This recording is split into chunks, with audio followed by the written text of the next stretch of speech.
Ang point ko sa anumang bagay ay laging may risk, depende na lang sa iyo kung paano mo aralin.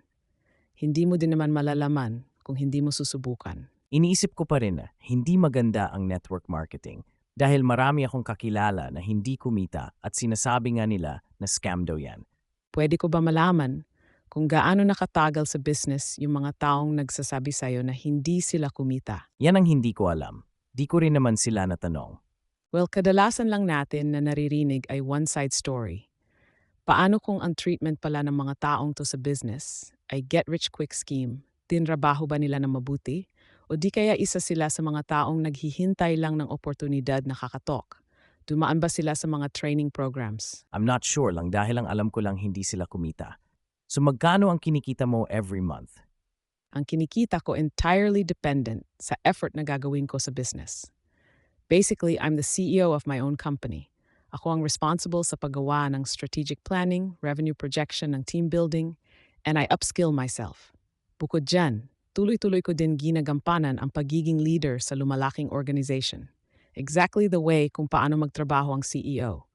Kung kumita man ako ng malaki, ito ay dahil sa pagtutulungan at effort ng buong grupo ko. At kung hindi ako kumita, ito ay sarili kong cargo naman. Luckily, sa network marketing industry, lalo na kung nasa right company ka makakakuha ka ng support system, at sa tingin ko naman ginagawa ko naman ito ng tama. Wow, this sound like a real business. Pero bakit iba ang pagkakaunawa ng ibang tao? No worries.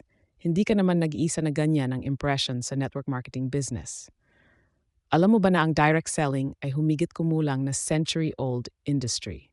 Wala akong ideya. Sobrang tagal na pala niyan. Well, 100 milyon tao na ang involved sa ganitong klaseng industriya, may kumikita kahit part-time o full-time sila. This industry generates nearly $200 billion annually at global level.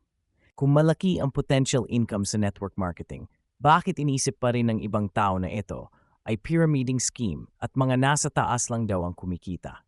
Nakakatawa man isipin, pero may mga nasa big corporation na nagsasabi na network marketing is a pyramiding scheme.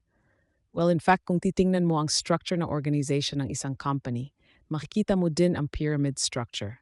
Neto, kung sino yung nasa top, usually ang CEO ang kumikita ng malaki at dito na magkakaroon ng income reduces progressively, depende sa kung ano ang position sa company. Totoo yan. In a legit network marketing business, walang hierarchy o limitasyon. Kung sino yung mga tunay na nagtatrabaho ng tama, sila talaga yung kumikita ng malaki, walang nauna, walang nahuli. Ang kagandahan dito habang nagkakaroon ka ng tuloy-tuloy na kita mas nakakabuild ng malaking organization at mas nakakatulong din sa nakararami. Sabay-sabay din kayong magkakaroon ng leadership skills para makatulong din sa mga newbies na mag-grow sa business constantly.